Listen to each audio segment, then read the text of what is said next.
इस बीच में आइए, प्रधानमंत्री नरेंद्र मोदी आईआईटी दिल्ली के दीक्षांत समारोह में छात्रों से संवाद कर रहे हैं। आइए आपको दिखाते हैं प्रधानमंत्री जी क्या कह रहे हैं। जुबली भी मना रहा है। आईआईटी दिल्ली ने इस दशक के लिए अपना विजन डॉक्यूमेंट भी तैयार किया है। मैं डायमंड जुबली ईयर और इस दशक के आपके लक्ष्यों के लिए भी आपको अनेक अनेक शुभकामनाएं देता हूं और भारत सरकार की तरफ से पूर्ण सहयोग का विश्वास भी देता हूं। आज महान वैज्ञानिक डॉक्टर सीवी रमन जी की जयंती है। ये बहुत ही शुभ अवसर है आज कॉन्वोकेशन का और इनके जन्मदिन के साथ जुड़ने का। मैं उनको भी आदरपूर्वक नमन करता हूं। उनका उत्तम काम सदियों तक हम सबको, खासकर मेरे युवा वैज्ञानिक साथियों को प्रेरित करता रहेगा। साथियों, कोरोना के ये संकट काल ये दुनिया में बहुत बड़े बदलाव लेकर के आया है। पोस्ट कोविड वर्ल्ड बहुत अलग होने जा रहा है और इसमें सबसे बड़ी भूमिका टेक्नोलॉजी की ही होगी।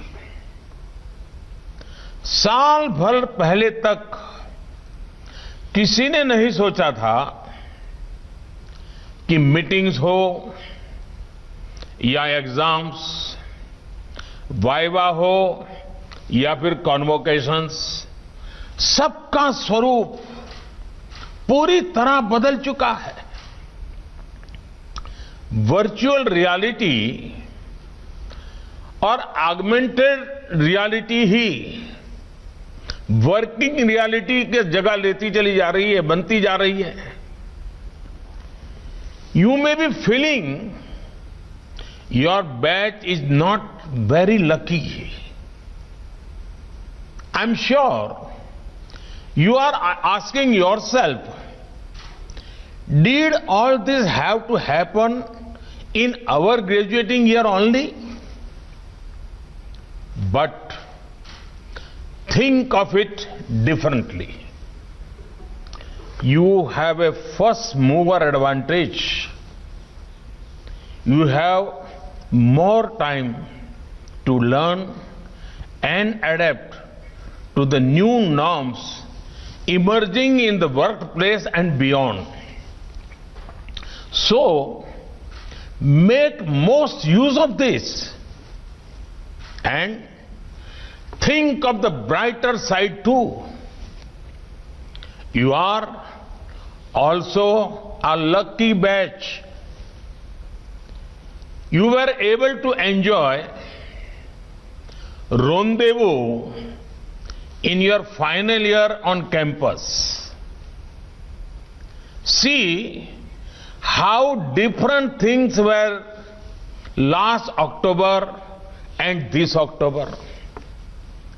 You will look back fondly at all nights in the library and reading room before the exams, late night paratha at the night mess, the coffee and muffin between lectures. I am also told IIT Delhi has two types of friends: college friends, hostel video game friends. You will sorely miss both. साथियों, इसके पहले मुझे IIT Madras, IIT Bombay और IIT Guwahati के कॉन्वोकेशंस को भी इसी प्रकार से अटेंड करने का अवसर मिला और कहीं पर रूबरू जाने का अवसर मिला। इन सभी जगहों पर मुझे ये समानता दिखी कि हर जगह कुछ न कुछ इनोवेट हो रहा है। आत्मनिर्भर भारत अभियान की सफलता के लिए ये बहुत बड़ी ताकत है। कोविड-19 ने दुनिया को एक बात और सिखा दी है। ग्लोबलाइजेशन महत्वपूर्ण है, लेकिन इसके साथ साथ सेल्फ रिलायंस भी उतना ही जरूरी है। साथियों, आत्मनिर्भर भारत अभियान आज देश के नौजवानों को, टेक्नोक्रेट्स को, टेक एंटरप्राइज लीडर्स को अनेक नई अपॉर्चुनिटीज देने का भी एक अहम अभियान है। उनके जो आइडियाज हैं, इनोवेशंस हैं, वो उनको फ्रीली इंप्लीमेंट कर सके, स्केल कर सके, मार्केट कर सके, इसके लिए आज सर्वाधिक अनुकूल वातावरण बनाया गया है।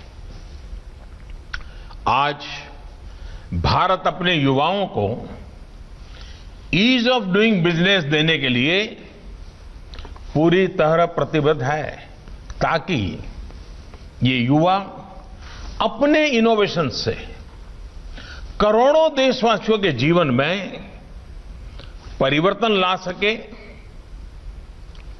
देश आपको ईज ऑफ डूइंग बिजनेस देगा। बस आप एक काम कीजिए, आपकी महारत से, आपके अनुभव से, आपके टैलेंट से, आपके इनोवेशन से देश अगर आपको ईज ऑफ डूइंग बिजनेस देता है, सरकार व्यवस्थाएं देता है, तो आप इस देश के गरीब से गरीब नागरिक को ईज ऑफ लिविंग देने के लिए नए नए इनोवेशंस लेकर के आइए, नई नई चीजें लेकर के आइए। हाल में करीब करीब हर सेक्टर में जो बड़े रिफॉर्म्स किए गए हैं, उनके पीछे भी यही एक सोच है। पहली बार एग्रीकल्चर सेक्टर में इनोवेशन और नए स्टार्टअप्स के लिए अनगिनत संभावनाएं बनी हैं। पहली बार स्पेस सेक्टर में प्राइवेट इन्वेस्टमेंट के रास्ते खुले हैं। 2 दिन पहले ही बीपीओ सेक्टर के ईज ऑफ डूइंग बिजनेस के लिए भी एक बड़ा रिफॉर्म किया गया है। सरकार ने other services provider OSP guidelines को एकदम सिंप्लीफाई कर दिया है। करीब करीब सारे रिस्ट्रिक्शन हटा दिए हैं। एक प्रकार से सरकार अब की मौजूदगी महसूस नहीं होगी, हर एक पर भरोसा किया गया है। इससे बीपीओ इंडस्ट्रीज के लिए कंप्लायंसेस का जो बर्डन रहता है, भांति भांति के बंधन रहते हैं, सब कुछ कम हो जाएगा।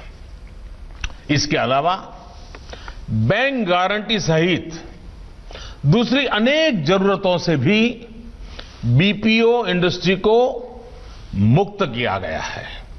इतना ही नहीं, ऐसे प्रावधान जो टेक इंडस्ट्री को वर्क फ्रॉम होम या फिर वर्क फ्रॉम एनीवेयर जैसी सुविधाओं से जो कानून रोकते थे, उन कानूनों को भी हटा दिया गया है। ये देश के आईटी सेक्टर को ग्लोबली और कॉम्पिटिटिव बनाएगा और आप जैसे यंग टैलेंट को और ज्यादा मौके देगा। साथियों, आज देश में आपकी एक एक जरूरतों को समझते हुए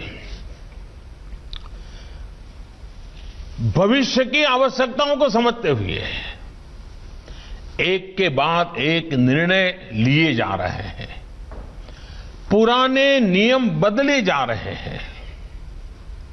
और मेरी ये सोच है कि पिछली शताब्दी के नियम कानूनों से अगली शताब्दी का भविष्य तय नहीं हो सकता है।